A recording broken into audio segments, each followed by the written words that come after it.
this is helping us stay in the trend direction. So wherever we zoom at, uh, let's say in these movements.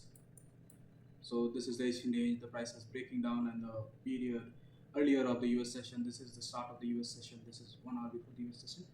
This is the US session opening candle. We are definitely relatively bearish on the VWMA, and the price is helping us. That is helping us stay in the direction, that direction itself.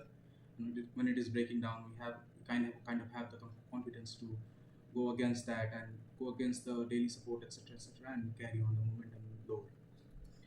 Similarly, the next day as well, we are below it, but during the day we kind of go above, and before the US session open, we are in no area of momentum of any kind,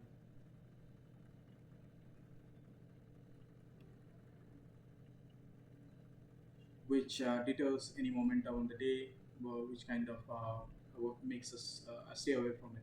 Again, on the next day, the trend is kind of bearish, and by the time the US session is opening, we already have made all that move below.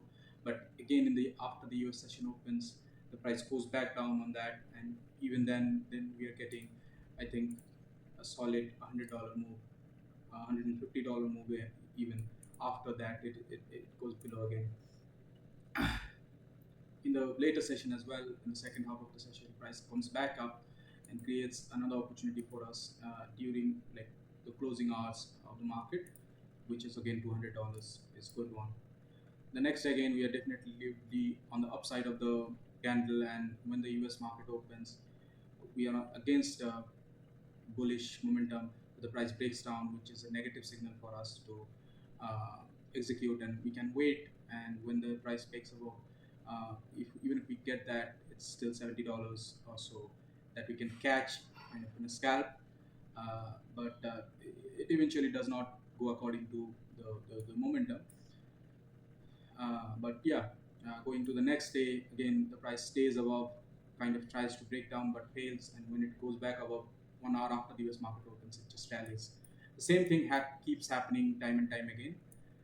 The price giving these kind of opportunities. Obviously, these are very likely to be. This is the NFP day, so that's the volatility that is coming from there. Even then, it is giving us a clear signal that how much strength is there in the volume as well. It is taking, even if we go back to that moment particularly,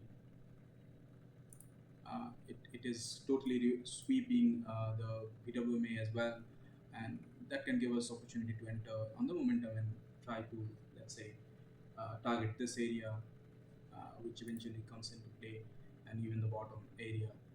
That gives us context, and that can give us very clean kind of system that we can follow every day, and without having to worry about. Even on the last Friday, the price has stayed mostly around it, but when the US opens, it is trying to break down but fails, and then yeah, it just carries on.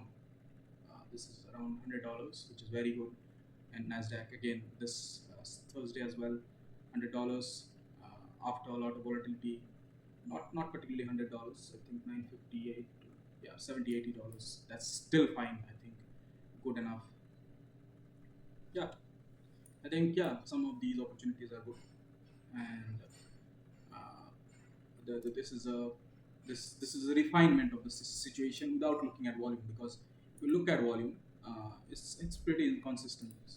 So even in these periods, let's say take a good day. So this is highly, so volume keeps dropping.